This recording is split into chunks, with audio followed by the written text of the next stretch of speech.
Hello నమస్తే welcome back to vehicles అడ్డా. ఈరోజు మీ ముందుకు తీసుకొస్తున్న వెహికల్ వచ్చేసి XUV 500 W10. ఈ వెహికల్ గురించి పూర్తి వివరాలు తెలుసుకునే ముందు ఒక చిన్న ఇన్ఫర్మేషన్ అండి. మీరు ఏదైనా సెకండ్ హ్యాండ్ వెహికల్ అమ్మాలి అనుకుంటున్నారా లేదా కొనాలి అనుకుంటున్నారా? ఒకవేళ అమ్మాలి అనుకుంటే అక్కడ కనిపిస్తున్న మా వాట్సాప్ నెంబర్కి వెహికల్కి సంబంధించిన ఫొటోస్, వెహికల్కి సంబంధించిన పూర్తి వివరాలు మాకు సెండ్ చేసినట్లయితే మేము మా యూట్యూబ్ ఛానల్లో పెట్టి అమ్మి పెడతాము. దీనికి గాను ఎలాంటి ఛార్జెస్ మేము తీసుకోమండి.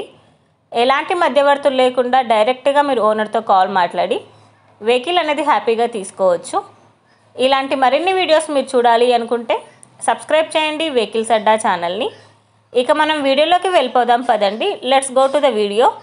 ఇక వెహికల్ చూసుకున్నట్లయితే ఇది వచ్చేసి XUV 500. ఈ వెహికల్ మోడల్ 2017. రీడింగ్ వచ్చేసి 56,000 కిలోమీటర్లు తిరిగిందని ఓనర్ చెప్తున్నారు. వెహికల్ వచ్చేసి షోరూమ్ ట్రాక్లో ఉందండి. Original paint, push button start. ఈ వెహికల్కి సన్ రూఫ్ కూడా ఉందని ఓనర్ చెప్పారు. వెహికల్ వచ్చేసి సూపర్ కండిషన్లో ఉంది. టైర్స్ వచ్చేసి చాలా బాగున్నాయి. ఇంజన్ వచ్చేసి ఎక్సలెంట్ వర్కింగ్ కండిషన్లో ఉంది. ఈ వెహికల్కి power steering and power Windows with chilled AC కూడా వర్క్ చేస్తుంది. ఈ వెహికల్ మీద ఎలాంటి రిపేర్స్ కానీ ఎలాంటి డ్యామేజెస్ కానీ లేవని ఓనర్ చెప్తున్నారు.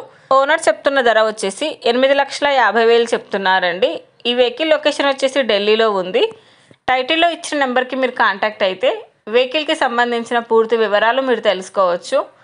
ఒక చిన్న ఇన్ఫర్మేషన్ అండి, మీకు గనక ఈ వెహికల్ నచ్చినట్లయితే ఎలాంటి ఆన్లైన్ పేమెంట్ చేయొద్దండి. వెహికల్ చూశాక చెక్ చేసుకున్నాక మాత్రమే పేమెంట్ అనేది చేయండి. వెహికల్ తీసుకోవాలని ఇంట్రెస్ట్ ఉన్న వాళ్ళు పర్సనల్గా కాల్ కానీ మెసేజ్ కానీ చేయొచ్చు. కానీ తీసుకోవాలని ఇంట్రెస్ట్ ఉంటేనే కాల్ చేయండి. ఎలాంటి టైంపాస్ కాల్స్ కానీ ఫేక్ కాల్స్ కానీ చేయొద్దండి. ఒకవేళ ఈ వెహికల్ కనుక సేల్ అయిపోతే టైటిల్ నుంచి ఓనర్ నెంబర్ అనేది తీసేస్తాము. ఈ వీడియో కనుక మీరు ఫస్ట్ టైం చూసినట్లయితే ప్లీజ్ లైక్ చేయండి, షేర్ చేయండి. మరిన్ని వీడియోస్ కోసం సబ్స్క్రైబ్ చేయండి వెహికల్స్ అడ్డా ఛానల్ని. Thank you.